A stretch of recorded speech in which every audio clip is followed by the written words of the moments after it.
Welcome to DAR Tutors, your trusted source for online and home tuition. Today, we're going to dive into a fundamental concept in mathematics: direct and inverse variation.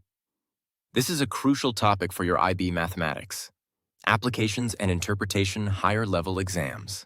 Our focus will be on the core principles and how to apply them to solve a wide range of problems, including those involving powers, and how to use technology to find variation models from real-world data.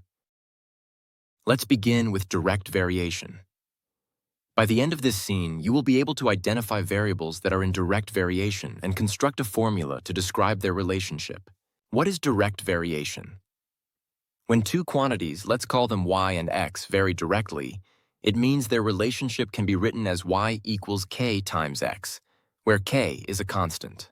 This constant k is called the constant of proportionality. It represents the ratio of y to x, which is always the same. In other words, y divided by x is always equal to k. A key characteristic is that if x doubles, y also doubles. If x triples, y also triples. They change in proportion to each other. This is why we sometimes say that two variables are directly proportional. To express this relationship in mathematical notation, we can write y with this symbol, followed by x. This symbol is read as is directly proportional to, or varies directly as. So y is proportional to x. Visually, when y is plotted against x, the graph is a straight line that passes through the origin. Let's look at a graph. The x-axis represents x and the y-axis represents y. A straight line passing through the origin, which is the point, 0, indicates a direct variation. The gradient of this line, or its slope, is the constant of proportionality, k. For example, consider the relationship between the side length of a square x and its perimeter p. The perimeter of a square is calculated by multiplying its side length by 4, so p equals 4x. Here, p is the dependent variable, x is the independent variable, and the constant of proportionality, k is 4. This means the perimeter is directly proportional to the side length with a constant ratio of 4. So we've now defined direct variation as a linear relationship where the ratio between two variables is constant, and we've seen how to identify it from a formula or a graph. Now let's apply this knowledge to solve a problem. In this scene, you will learn to calculate the constant of proportionality and use it to find unknown values. Let's consider this table, which shows the relationship between the side length of a square x and its perimeter p. First, we need to complete the table. We know the perimeter of a square is 4 times its side length. So, if x is 2, p is 4 times 2, which is 8. If x is 3, p is 4 times 3, which is 12. And if x is 5, p is 4 times 5, which is 20. Next, let's graph this relationship to show that p is directly proportional to x. We plot the points from our table. Notice that all the points lie on a single straight line that passes right through the origin. This visual confirmation tells us that p is indeed directly proportional to x. Finally, let's find the formula connecting p and x. To do this, we need to find the constant of proportionality k, which is the gradient of our line. We can calculate the gradient using any 2 points. Using the points 1, 4, and 2, 8, the gradient is the change in p divided by the change in x, which is 8 minus 4, divided by 2 minus 1. This simplifies to 4 over 1, which is 4. This gradient of 4 is our constant of proportionality, k. Therefore, the formula connecting p and x is p equals 4x. We have successfully found the constant and the equation from the data. Now let's tackle a more complex problem using our direct variation model. By the end of this scene, you will be able to solve for unknown variables in a direct variation relationship when given one complete pair of values. The question states that y is directly proportional to x, and we are given a starting pair of values. When x is 7, y is 24. Let's first find the equation of our model, y equals kx. Since the relationship is y equals kx, we can substitute the given values to solve for k. So 24 equals k times 7. Dividing both sides by 7, we find that k equals 24 over 7. This gives us our complete model, y equals 24 over 7 times x. Now we can use this equation to solve parts a and b. For part a, we need to find y when x is 21. We substitute to 1 for x in our model. This gives y equals 24 over 7 times to 1. Simplifying the fraction, 21 divided by 7 is 3, so y equals 24 times 3, which is 72. For part B, we need to find x when y is 30. We substitute 30 for y in our model. This gives 30 equals 24 over 7 times x. To solve for x, we multiply by the reciprocal of 24 over 7, which is 7 over 24. So x equals 30 times 7 over 24. Simplifying the fraction, we get x equals 70 over 8, or 25 over 4, which is 8.75. We have now learned how to determine the constant of proportionality and use it to find unknown values in a direct variation problem. We've focused on simple direct variation. Now, let's explore variation involving powers. Your objective here is to understand and apply the model y equals kx to the power of n. Sometimes, variables are not directly proportional, but one is proportional to a power of the other. For example, the surface area A of a sphere is given by the formula 4 pi_r squared. A is not directly proportional to r. However, it is directly proportional to r squared. In this case, A varies directly as r squared, and the constant of proportionality k is 4 pi.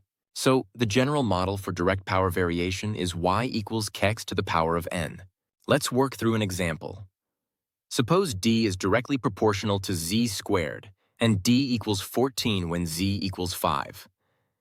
We need to find d when z equals 15. First, we write our model. D equals kz squared. Substituting the known values, 14 equals k times 5 squared. This simplifies to 14 equals 25k, so k equals 14 over 25. Our full model is d equals 14 over 25 z squared. Now we find d when z is 15. We substitute z equals 15 into our model. D equals 14 over 25 times 15 squared. 15 squared is 225. We then multiply 14 over 25 by 225, which gives us 126, so d equals 126. We have now extended our understanding to power variation and solved a problem involving a squared relationship. The key is to first find the constant of proportionality. We've covered direct variation. Now, let's turn our attention to inverse variation. Your objective is to understand inverse proportionality and write its mathematical model. Unlike direct variation, in an inverse variation, when one variable increases, the other variable decreases. A classic example is the relationship between speed and time. The faster you travel, the less time it takes to cover a set distance. If you double your speed, you have your travel time. So inverse proportionality means that if you multiply one variable by a constant, the other variable is divided by the same constant. Mathematically, we write this as y is proportional to 1 over x. This means y is proportional to the reciprocal of x. We can also say that y is inversely proportional to x. Converting this proportionality into an equation, we get y equals k divided by x, where k is our constant of proportionality. We can rearrange this equation to a more helpful form. X times y equals k. This shows that the product of the two variables is always constant. If we multiply x by y, we always get the same value, k. When y is graphed against x, an inverse relationship produces a curve called a hyperbola. It gets closer and closer to the x and y axes, but never touches them. These lines are called asymptotes. This graph confirms that as x increases, y decreases, which is the hallmark of inverse variation. Let's work through an example of inverse variation. In this scene, you will practice calculating unknown values using an inverse proportionality model. Suppose I is inversely proportional to x, and we are given that when x is 10, y is 12. For part A, we need to find y when x is 40. For part B, we need to find x when y is 19. We start with the inverse variation model, y equals k over x. A more convenient form is xy equals k. Substituting our known values, 10 times 12 equals k. This means our constant of proportionality, k, is 120. So our model is xy equals 120. For part A, we need to find y when x is 40.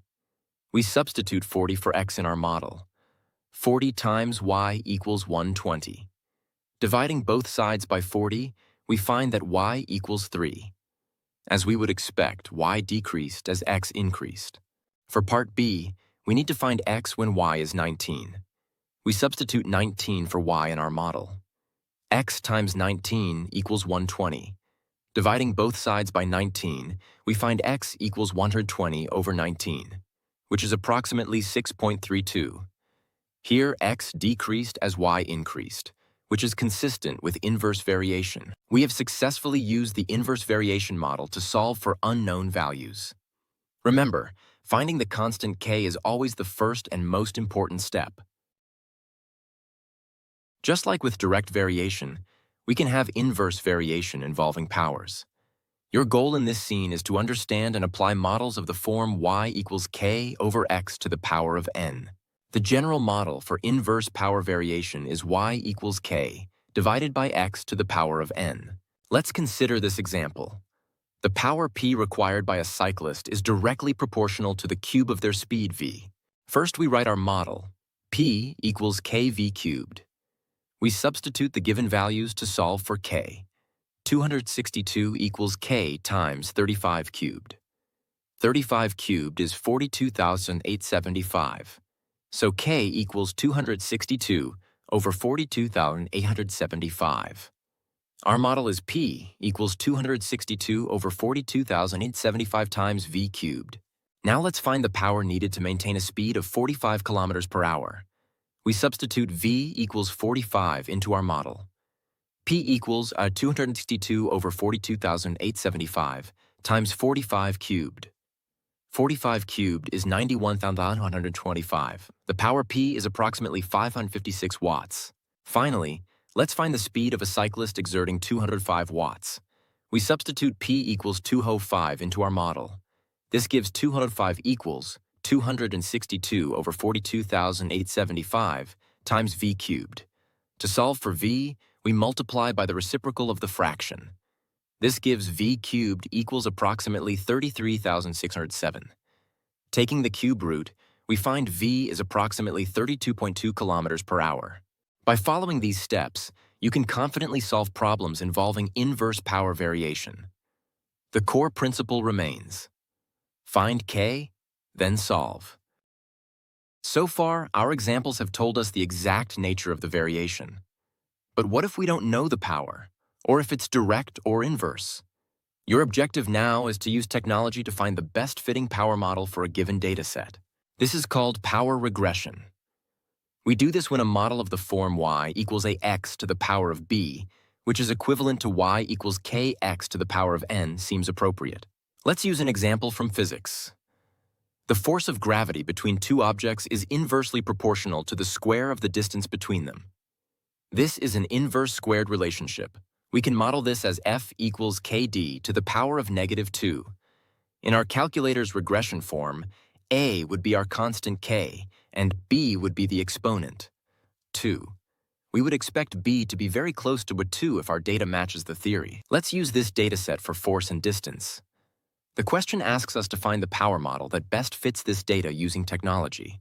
On a graphing calculator, we enter the distance values d into list 1 and the force values f into list 2. Then we use the calculator's power regression feature. This will output a model in the form y equals ax to the b. The calculator gives us a value for a of approximately 5.63 and a value for b of approximately -2. This result aligns perfectly with the physical theory of inverse square law. It also gives us r squared, which is a measure of how well the model fits the data. An r squared value very close to 1, like 0.99998, indicates an excellent fit. Based on this, we can conclude that the best fit power model for our data is F equals 5.63 divided by d squared. So, we have successfully used power regression to determine the form and constant of a variation model. This is a very useful skill for analyzing real-world data in the IB/AI/HL course. We have now covered the core concepts of direct and inverse variation. Before we move on to practice questions, I'd like to extend an invitation. If you're looking for personalized, expert guidance to master these concepts and excel in your IB, A-Level, or IG CSSE studies, consider contacting DAR Tutors. Our dedicated tutors can provide the support you need to achieve your academic goals. Visit our website or call us to learn more. Now it's your turn to practice. We will now go through 5 IB-style practice questions on variation. Your objective is to apply the concepts we've learned to solve these problems. Question 1. Suppose m varies directly as the cube of p. If m equals 32, when p equals 4, find the value of m when p equals 5. Pause the video here and try to solve it yourself. Don't worry if it takes some time. The important thing is to try. Ready? Let's go through the solution. First, we write the model. M is k cubed. We use the given values to find k 32 equals k times 4 cubed. 4 cubed is 64, so 32 equals 64k. Dividing by 64 gives k equals 0.5. Our model is m equals 0.5 p cubed. Now we find m when p equals 5. M equals 0.5 times 5 cubed. 5 cubed is 125.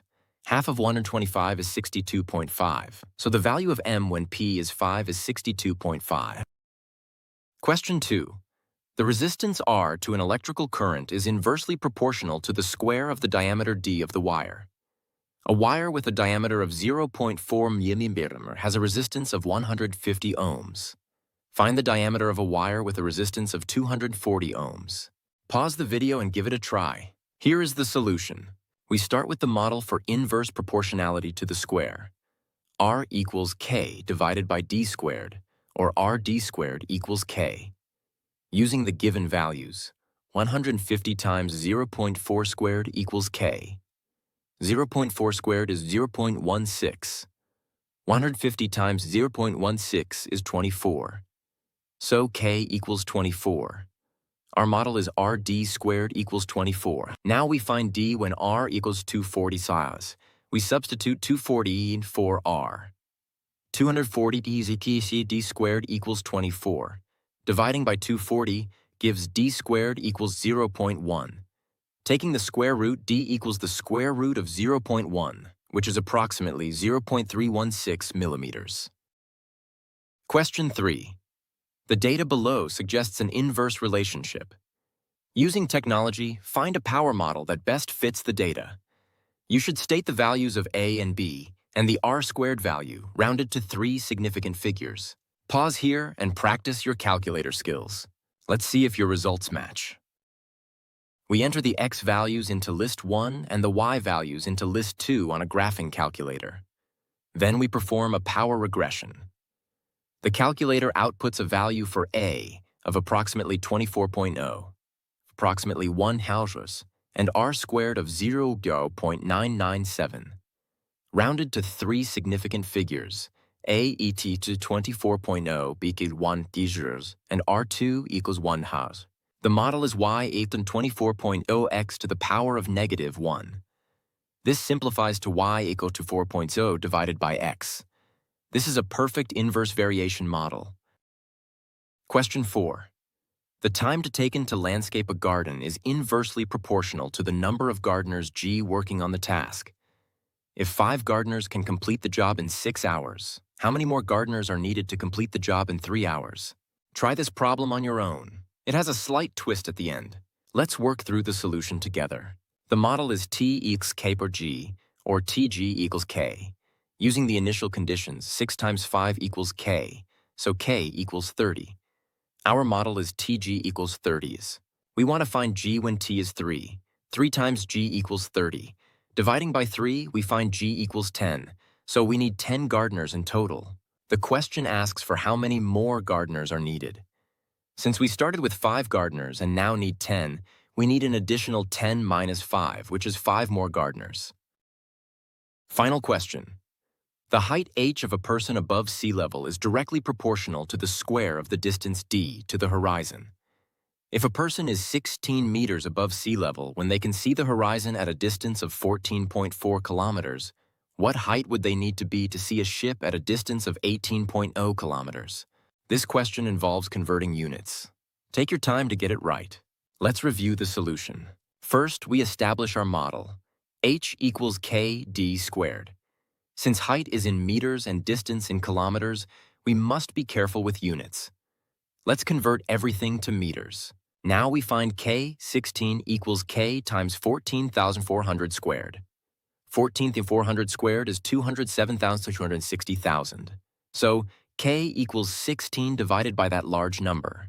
Next, we find the required height.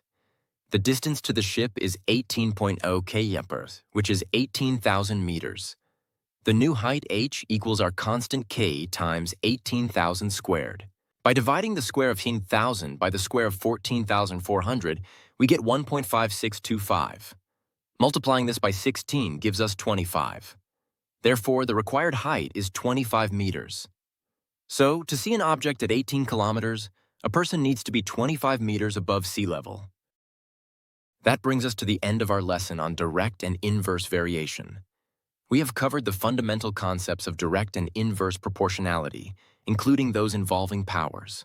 We've learned how to set up mathematical models, find the constant of proportionality, and solve for unknown values. We also explored how to use technology to find the best fitting power model for real-world data. Remember, the key to success in this topic is to carefully identify the type of variation, write the correct model, and be meticulous with your calculations and unit conversions. Practice is essential. If you found any part of this challenging or want to delve deeper, don't hesitate to contact DAR Tutors for personalized tuition. Thank you for watching.